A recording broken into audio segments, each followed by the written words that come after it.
अब दोस्तों जब 2 टाइम ब्लिंक आ जाता है तो आपको पता है कि 82 के और 10 के का रेजिस्टेंस लगा करके डिवाइडर सर्किट बना करके फीडबैक दिया रहता है। वहाँ पे 2 वोल्टेज आते हैं, मैंने पहले भी इस पे वीडियो दिया हुआ है।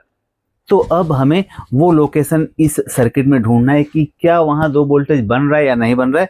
तो उसके लिए आइए मैं नज़दीक से दिखाने का प्रयास करूँगा वो लोकेशन कौन सा है।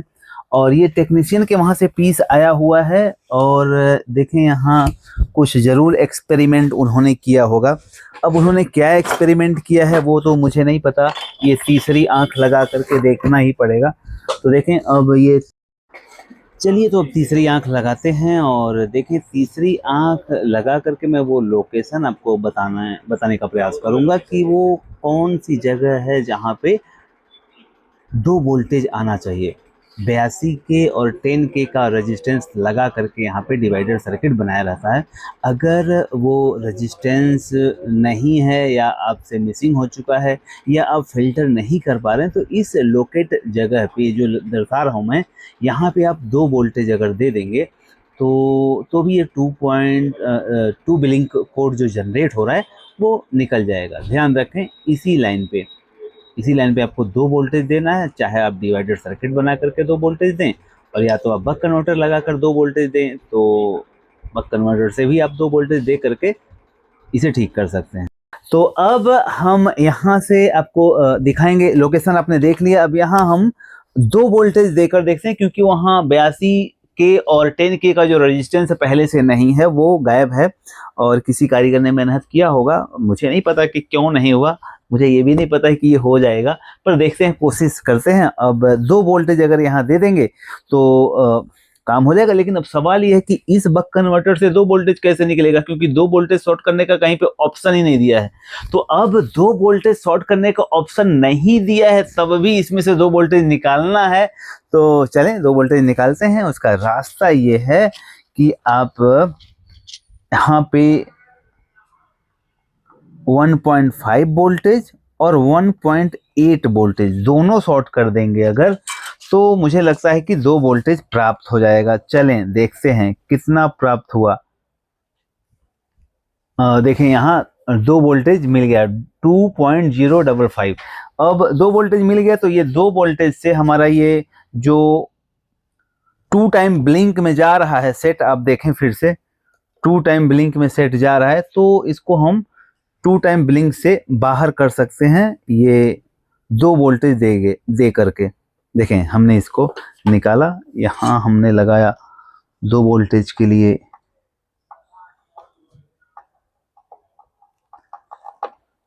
ये जंपर वायर और हमें उसी लोकेशन पे इसको लगा देना है।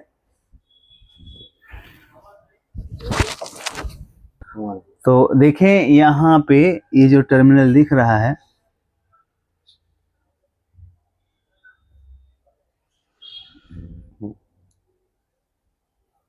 यहाँ पे आप देखें मैंने 2 वोल्टेज दे दिया है और 2 वोल्टेज देने के बाद क्या ये 2 टाइम से बाहर निकल जा रहा है। देखें आप, सेट हमने ऑन किया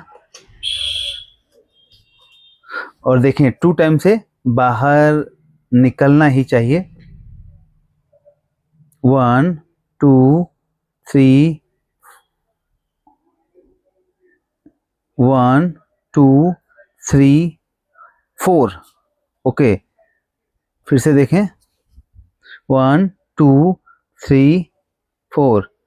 अब ये सेट 4 टाइम में जा रहा है। ओ माय गॉड, अब 4 टाइम में जा रहा है, इसका मतलब सीधा है कि पैनल वीसीसी नहीं बन रहा है। लेकिन 2 टाइम से रिलीज होकर के 4 टाइम में गया, तो 4 टाइम के लिए आपको पता है कि यहाँ पैनल वीसीसी न बनने की स्थिति में ये 4 टाइम ब्लिंक में चला जाता है। मैंने इसके पहले भी वीडियो दिया है। देखिए यहाँ पैनल वीसीसी नहीं बन रहा है। एक बार हम इसे चालू करके फिर से बंद करते हैं। अब यहाँ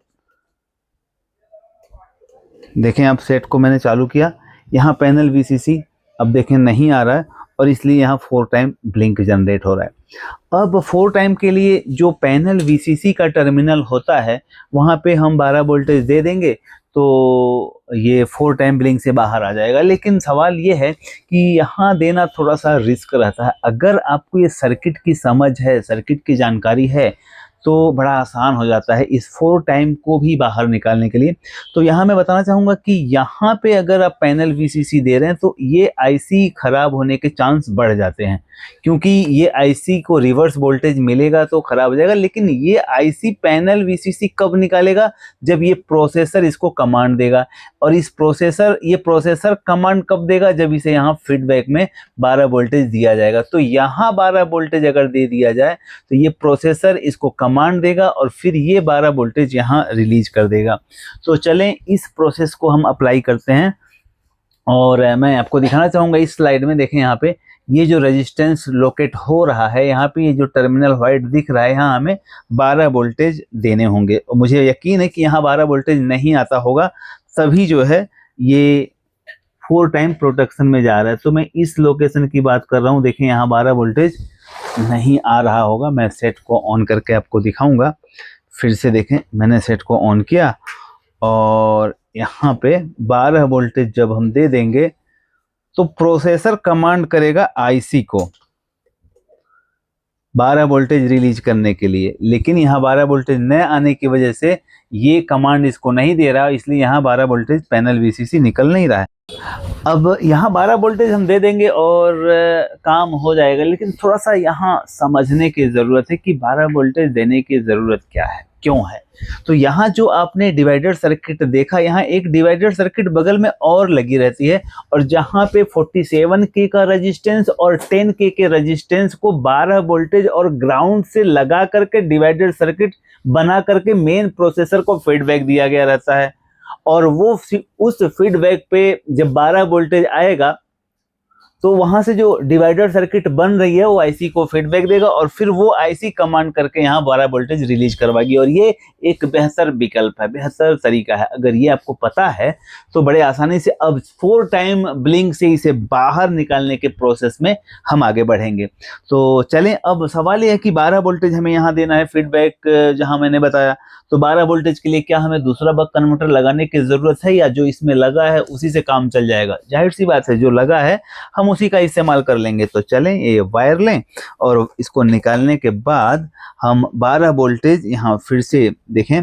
जो 12 वोल्टेज हमें मिल रहा है इस बक कन्वर्टर से, वही 12 वोल्टेज से हम फीडबैक पे, जो यहाँ पे दूसरे फीडबैक की मैं बात कर रहा हूँ, वहाँ हम लगा देंगे।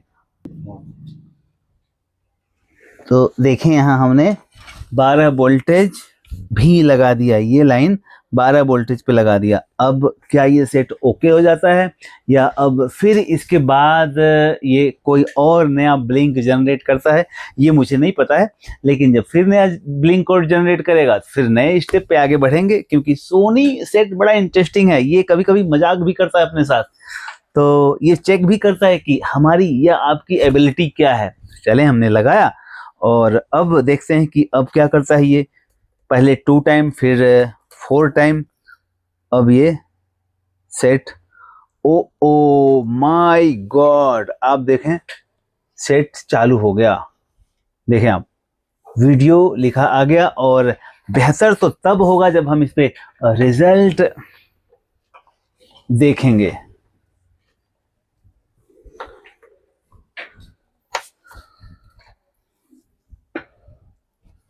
ये वीडियो पे है, हमको HDMI पे करना होगा। देखें,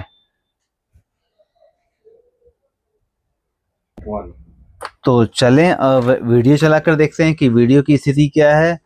और यही सेट है जो आप अभी डेड कंडीशन में देख रहे थे। ओ माय गॉड, आप देखें कितना ब्यूटीफुल रिजल्ट आ गया। और यही सेट है जो डेड था। अब चलें इसका थोड़ा सा अवलोकन करते हैं। दोस्तों, सबसे पहले आपने देखा इस सेट में ये सेट पूरा डेड था, कुछ भी इसमें इंडिकेटर शो नहीं कर रहा था।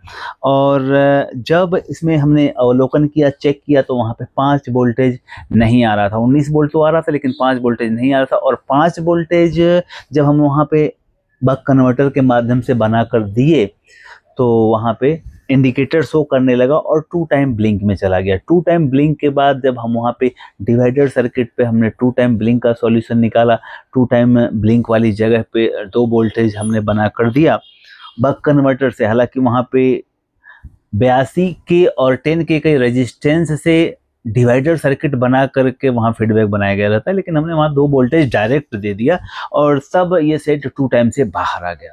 2 टाइम से बाहर आते ही आपने देखा ये फिर वापस 3 टाइम में 4 टाइम में चला गया, ठीक है। और जब 4 टाइम में गया तो अब दूसरा टंटा शुरू हो गया। 4 टाइम के लिए हमें पैनल वीसीसी नहीं बन रहा था, ये पता चला। अब पैनल वीसीसी न बनने की वजह यह है कि main processor panel VCC release करने वाली आईसी को कमांड ही नहीं दे रहा था, क्योंकि वहां उसे 12 वोल्टेज से वहां भी डिवाइडर सर्किट बनाया गया रहता है और वहां पे 12 वोल्टेज नहीं मिल रहा था। जब उस जगह को लोकेट करके हमने 12 वोल्टेज दिया तो मेन प्रोसेसर ने उसको फीडबैक दिया आईसी को और आईसी ने 12 वोल्टेज पैनल वीसीसी रिलीज कर दिया। अब देखें, यही जो है सेट है जो 12 वोल्टेज यहाँ पैनल वीसीसी नहीं आ रहा था, जिसके लिए ये 4 टाइम ब्लिंक जनरेट कर रहा था, अब वहाँ 12 वोल्टेज बन रहा है।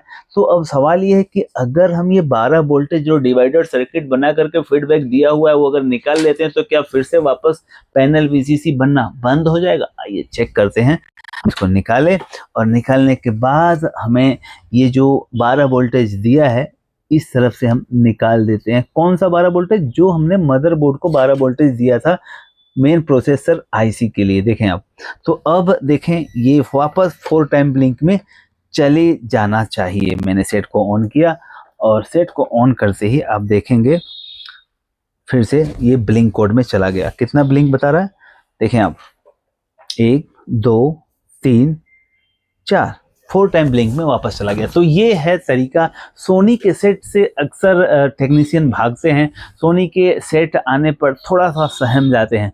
लेकिन दोस्तों, अगर आपको सर्किट लेवल की जानकारी हो, माइक्रो लेवल की जानकारी हो, आपके पास बेहतर एक्सपीरियंस हो, तो आप ऐसे डीपली प्रॉब्लम को सॉल्यूशन में बदल पाते हैं। अब आपको कितना नॉलेज है ये मुझे नहीं पता, लेकिन तैयार रहें, सजग रहें, इस तरह से प्रॉब्लम सॉल्व करने के लिए जुड़े रहें हमारे साथ। Thank you very much.